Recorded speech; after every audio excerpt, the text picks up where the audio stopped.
trop en fait, ce difficile. passage, lorsqu'il est mentionné monde, c'est-à-dire l'humanité, parce que l'humanité par Adam a péché, est tombée dans l'incrédulité, alors Dieu, il a pourvu au sacrifice afin que cette humanité soit relevée de sa chute. C'est une image, c'est la réalité de ce qui a eu lieu dans Genèse chapitre 22. Lorsque Dieu a dit à Abraham d'amener son fils unique. Remarquez, Abraham avait plusieurs fils, mais cependant, il utilise le mot unique. C'est-à-dire, c'est l'unique fils qui est venu en vertu de la promesse. Tu vois, Jésus-Christ également, il est l'unique engendré du Père. Cela ne veut pas dire que Dieu n'a pas d'autres fils. Non, non, non. Lui, il était l'unique engendré parce que c'était la première fois que Dieu puisse engendrer, c'est par Jésus-Christ.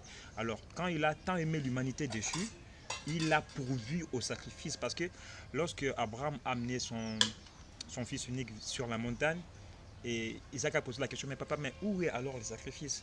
Alors c'est là que il a dit, l'Éternel pourvoira. Tu vois? Alors Dieu, pour répondre à Isaac, il a donné. Remarquez, la Bible n'a pas dit il a envoyé, mais il a donné. C'est-à-dire, il a pourvu au sacrifice une réponse parfaite à Isaac. C'est clair? C'est clair, mais là tu dis que quand on a dit l'unique, nous aussi nous sommes des enfants de Dieu, non? Oui. Maintenant, comment on dit que Jésus-Christ est l'unique Fils de Dieu? Mais tout à l'heure, j'étais en train de l'expliquer. Nous sommes tous fils de Dieu créés. Si tu lis dans Malachie chapitre 2, verset 10, Unique, il est ça veut dit. dire seulement lui seul, il n'y a pas d'autres Ouais, personnes. exactement. C'est de cela que je suis en train de parler. Le mot unique est utilisé, c'est parce qu'il est le seul engendré dans la nouvelle création, c'est-à-dire dans le Nouveau Testament, pour la première fois que Dieu manifeste l'attribut de la paternité qui est en lui, il fallait Wow. qu'il puisse engendrer. Alors, par Parlez un peu plus Jésus-Christ, simplement là. non, non, je disais ceci. Dieu, il avait en lui une pluralité d'attributs.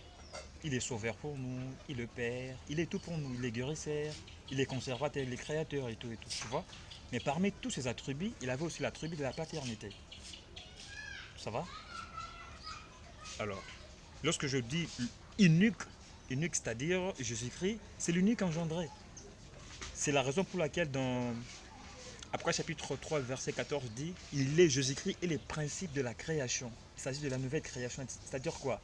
Dans, je crois, Colossiens aussi, il est parlé de la même chose, que c'est par Jésus-Christ que Dieu a démarré la nouvelle création.